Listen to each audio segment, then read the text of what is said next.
Boom! Here we are. It's always like going around the mulberry bush. We're back catching up with bands now to find out how they are since I last spoke to them. And I don't really need to ask because this band are absolutely smashing it. Absolutely at the moment, it is like I think England and the UK certainly is becoming their second home. We love them. You love them, and I've been asked a few many times to get him back on. So, without further ado, Jimmy Berdine, here you go from the Kickin Valentina. How you doing? Woo! I'm good, brother. How you doing? Really good, mate. We got unusually hot temperatures right now, basking in Mediterranean sunshine here. 30 degrees, lovely, loving it. Well, anything over 65 degrees, at least in our country, would be hot for you guys. Yeah. I mean, it was a little toasty when we were over there 2 weeks ago, and I was just like, "What's with the soil?" We didn't get one single drop of rain the 2 weeks that we were there. Not even in Scotland. It was not a cloud in the sky in Scotland. I was like, "What the hell's going on?" It was awesome. Well, we knew you were coming, and we thought we'd hopefully, we watched the weather forecast. We thought we were checking on your plane. We thought we'll do the best we can. Right. Yeah. Because you know how it is with all them chemtrails in the sky. We managed to send them around where you were, so we worked it out. It was all really good. Right. Yeah. I felt maybe you just made a phone call into your new king and said, "Hey, the kings of sleaze of America are coming to England. Make the weather work for me." That's exactly what we did, actually. Yeah. Our lovely ambassadors from Atlanta are coming over. Can we do our best to look after them? Exactly. Right. So, I mean, could you have believed after we have the last conversation how well this last tour of the UK has gone for you guys? It's pretty humbling, really, to be honest with you. I mean, some of the shows that we thought were just going to be like, okay, we're here, let's blast through this. It never happened. Like every show, there was a good amount of people. Some of them, like, especially the last two shows of the run, were just awesome. Like there's no other word to describe it there. I mean, London was slam packed and Nottingham was sold out. I mean, you really can't end a tour better than that. And then, our gigs in Wales were cool. Waterloo's always a party. Bannerman's was awesome. And then Call of the Wild. I mean, you really can't complain about it. It was a wonderful time. We love coming to the UK. Everybody treats us awesome. We love having you. I mean, there's a vacancy there now to be the Americans that we adopt. I mean, with various countries, there are people come over and we adopt some. During the 70s, it was a guy I think called Ed Bishop. He was in all the sort of sci-fi things. We had him, and he's gone. He's passed away. In Australia, it was Rolf Harris, but we'll leave that well alone. But we like to adopt people from a country. We've adopted you guys. I saw you at Call of the Wild. Luckily, I mean, it's one of the most fun times I've had. We've done our set. We came down the whole band, and we're there drinking, chatting to people, and watch you guys came on, and you absolutely smashed it. That perfect time when the sun's just going down, and you're in that sort of kind of zone. And from the minute that DK came on and said, "Right, here we go," and it was off, and it was just like a beautiful thing to witness, and to look at all you guys, all four of you on stage, and just enjoying it, and the audience as well. It was a really special place to be. I was glad to be there. Oh, I appreciate that, man. We always have fun there. It's Call the Wild's a great little event, and Raz, John, and Dave, and the rest of their crew there put on a good festival. It's family, small, intimate little gathering of friends and family. It's a good time, man. It always is a good time. We played all three that they've had, and I'm sure someday in the future we'll play another one. So, definitely. Well, we'll definitely have you back, and then you still might get Lisa driving your bus around as well if you're lucky.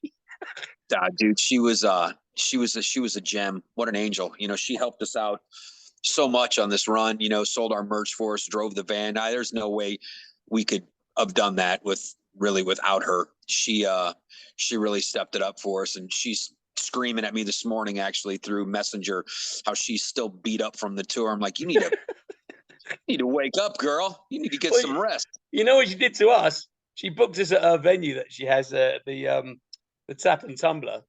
And by the way, while we have big respect out to Nottingham, they've got a very difficult week there at the moment. And I know you like to send your thoughts to the families of Nottingham right now. They've been through a terrible tragedy this week, which is it's beyond words really. They are beautiful people, and there was that issue that happened over there, that whatever you want to call it, stupidity. we were all hanging out and drinking right there, man. When I read that, I had to Google it because people are like, "Oh my God, Nottingham." I'm like, "Oh my God, what the hell happened?" Because I love that city and I have a lot of friends there. And I was like, "What the fuck is going on?" So I had to Google it and found out there was some lunatic, that did what he did. And I'm like, I literally was walking in the middle of the street where that happened like a week ago. What? Yeah. What? Why? We were feeling the same thing. Yeah, we really bonded. We got there. She booked in the Tap and Tumbler the same day as Royal Blood were playing over the road. We walked into this packed pub thinking, "Oh, this is going to be a dream," and then they all cleared off to go see Royal Blood. So I said to the governor, "What time?" They said, "There's a curfew at 10 o'clock at Rock City." I said, "I'll tell you what."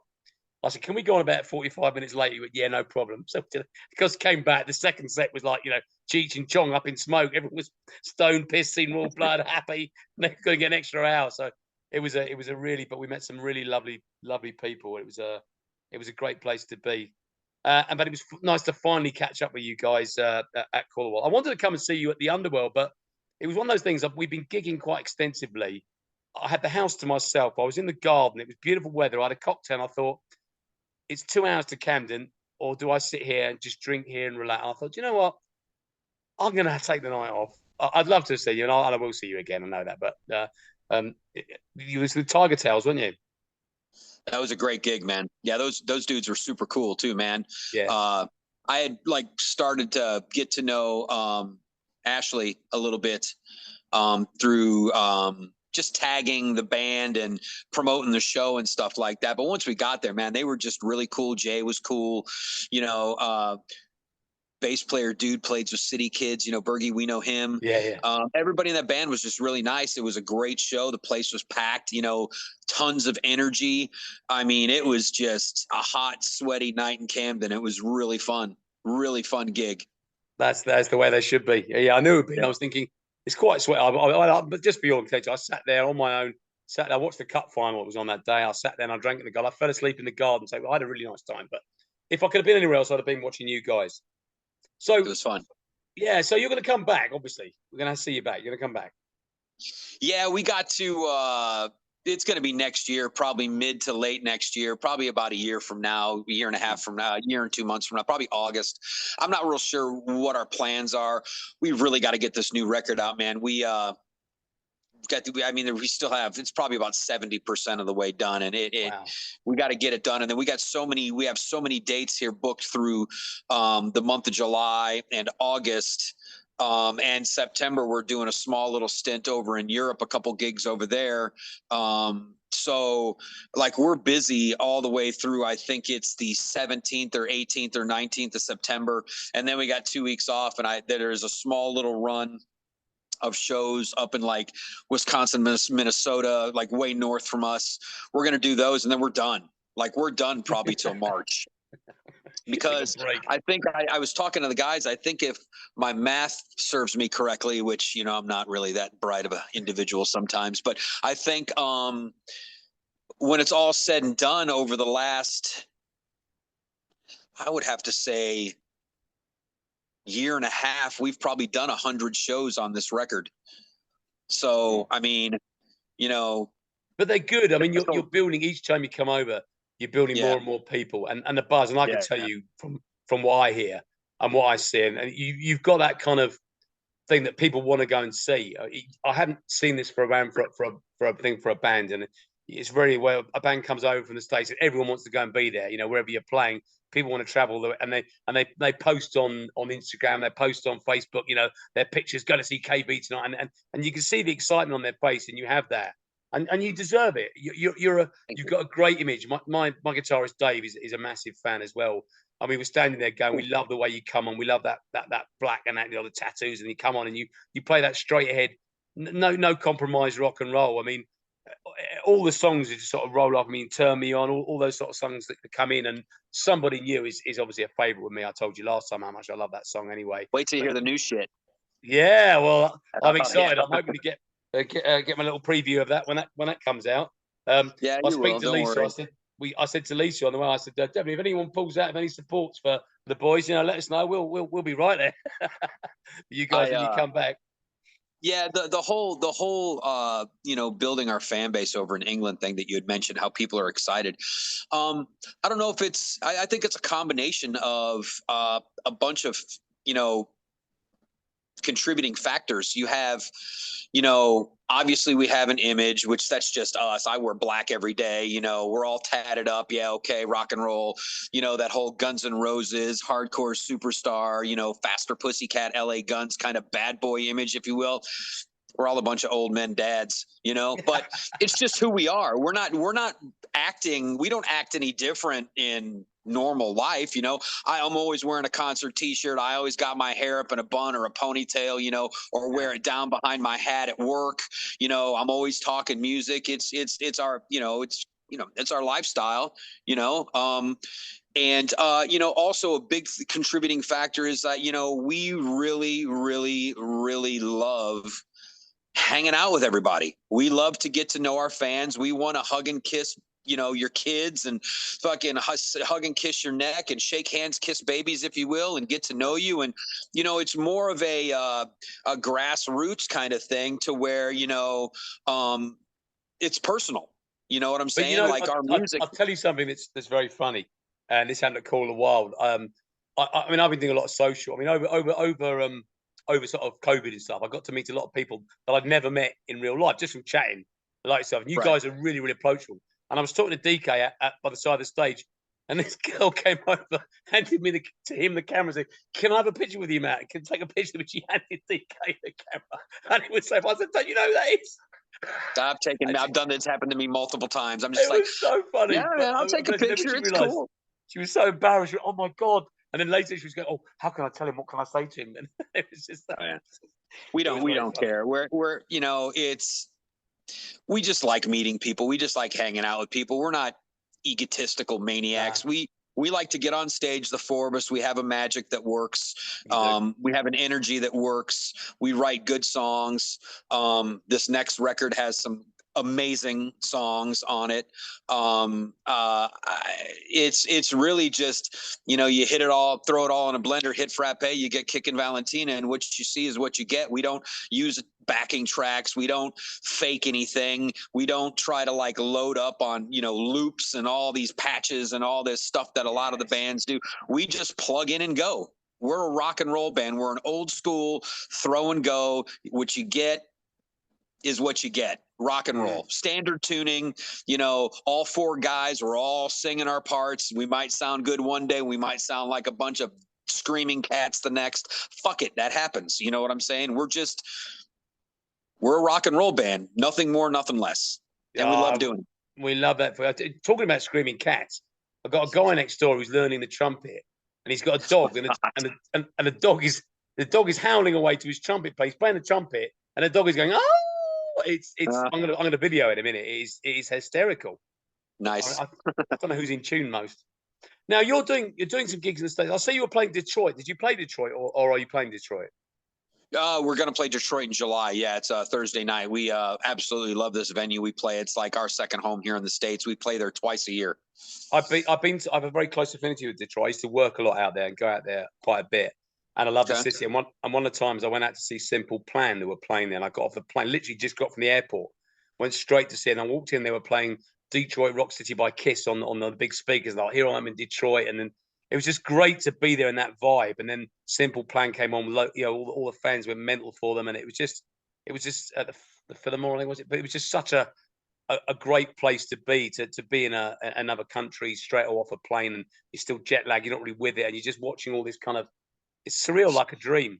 Do you get that when you come to the UK sometimes, where you step on a plane, and you're playing somewhere and you're thinking, well, where am I? And you and I think it's the audience that kind of makes it family, brings you home, brings you back to reality. Do you feel that? I can't lie. I gotta say yes at that, because I get so fucking pumped up when I come overseas. It's like my happy place. People give me shit about it here in the United States. They're like, well, "You might as well just move over there." I'm like, "Motherfucker, who says I haven't thought about it?" You know Yeah, what I'm saying? I love yeah. it over there. I mean, the thing with me is that not only do I get to go out with my best friends and play rock and roll and get on stage and meet new people and entertain for 45, 60, 75, 90 minutes, whatever it is, you know, get treated like royalty, you know, I also enjoy the different cuisines. I enjoy all the old architecture because we don't have it here in the States. We're only 40 some years old. We don't have all that history, to go into, like, here's an example, to go into the catacombs in Copenhagen underneath the palace and be able to touch rock from the original palace that was built in like 900. I mean, that blows me away. Like the cathedral in Cologne, or Stirling Castle or Edinburgh Castle. I mean, the caves underneath the Salutation in Nottingham. I mean, there's so many. Stonehenge. I mean, I can go on for days about all the history. I love it. I love it. I absolutely if I get the opportunity, I take it. Last year I stood on Omaha Beach on D-Day. Yeah. So, I mean, as an American, to me, that means a lot to me.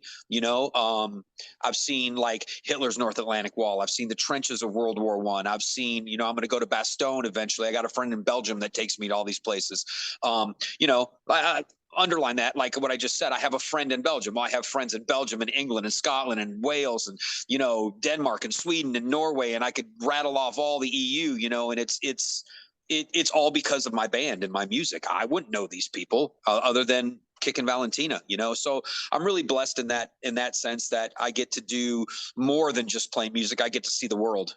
Well, I think that's what struck me. I said to you the last time I spoke to you, I really like that about you, that you do when you turn up and you go and it's something I've always loved to do myself. Is you go to a city, you want to find out what makes that city, what makes the people, and you go and you inspire, and you go and see and I see you do that, and it's great. You see these sort of 4 tattooed guys stomping around, looking at this culture and wandering around museums and stuff, and it's brilliant. And it's I think what it does, it sets a really good example to people that you're natural. You are. There's nothing false about you at all. You are a genuinely nice guy. You're genuinely a great rock and roller, and you appreciate culture. You appreciate where you come from, and that's what comes across. And that's why we love you, and that's why you're just going to get bigger and bigger and better. People are going to keep warming to you wherever you go, and they like it when bands come over and show respect to their town. They're proud of it. They're like you. You're proud of where you come from. I can tell you're proud of me from America. Yeah. I'm a full-blown patriot. You know what I'm saying? I love my country. Might be fucked up, but you know what? Whose country isn't fucked up? Yeah. I mean, and it isn't us fucking it up. It's the hierarchy that does it. So fuck them up top. You know what I'm saying? Middle finger to all those dudes upstairs. But it's when I come to England or Scotland or wherever, it's very important for me to know what everybody's thinking, to interact with people in that city, to taste the beer, to taste their cuisine, to see their history, to learn a little bit about, Mary Queen of Scots, or watch your coronation on TV. You know what I'm saying? Stuff like that to me. Or, years ago watching Diana's funeral or Diana and Charles' wedding. Yeah, I mean, stuff like that is always, I got stacks of books in my closet from all over Egyptology and, secret societies and, the Renaissance and King Arthur. I mean, go down the list. You know what I'm saying? Of all you give me an idea. I'm going over to the States in the summer. I'm coming over in August. I want you to take me to Area 51. I want to go. Well, fuck, I've never been there. Shit, I've never. And you can't. It's nothing. I'm going to be honest with you. It's there. You can go to Roswell and you're going to see a bunch of like touristy shit, but Area 51, you can't get anywhere close to it. They got it blocked off, and you come up on the fence, they'll be like this right there in your face with a gun. Like it's hardcore. It's hardcore, man. It's I mean, everybody knows what goes on there, but the government still tries to cover it. But it is what it is, It's just you're not gonna get close to it. It's in the middle of a desert. Fair enough. You think it's hot where you're at now? Hike your ass over to New Mexico in the summertime where it's 110 degrees. You know what I'm saying? Listen, I've been into Arizona. I've done that. I know how hot it gets. Your skin just sizzles. It don't even burn. It just starts bubbling. I'm not a heat guy. That's why I like coming to where you guys are at, because I like wearing a hoodie. I like wearing a skull cap. I like, a little bit of rain here and there doesn't bother me, where most of my friends are like, I need a beach and I need to sweat and I need to get sunburned. I'm like, I did that in my 20s and 30s. I'm good. Yeah, been there, done that, drunk that. Exactly. Yeah, I've Exactly. cycled that. So right, so you're working on the new album, you've got new songs. Do you get inspired writing wise as a band, or do you each come up individually with ideas, like for the new album now, things that you experienced perhaps over touring over here or in Europe, or ideas that hit you? Where does it come from, the ideas? My influences on drumming, I'm not a fancy show off guy. I try to be tasteful, like adding salt and pepper to a dish. You know what I'm saying? Always, Flavor it up a little bit. always. I try to accent more than do a bunch of fills. I try to be solid instead of running the whole drum set. I try to put little knickknacks here and there instead of being like overplaying. I would rather be an AC/DC drummer than Neil Peart. That's just me. Yeah, gotcha. My biggest influence in rock are like Tommy Lee, Tommy Aldridge, Mickey D, guys like that, guys who they can go off and do their thing. Robert Sweet, a striper, Mick Brown from Dokken and Lynch Mob. Guys that are pocket drummers, but when they need to be heard, they just put this little fill in, and it's tasteful and it serves the song well. And like Joe Elliott said to Rick Allen back in the day, dude, play like you're in an arena. All these drum fills and all that stuff you're doing, it's not going to come across in an arena. Just be solid and be tasteful.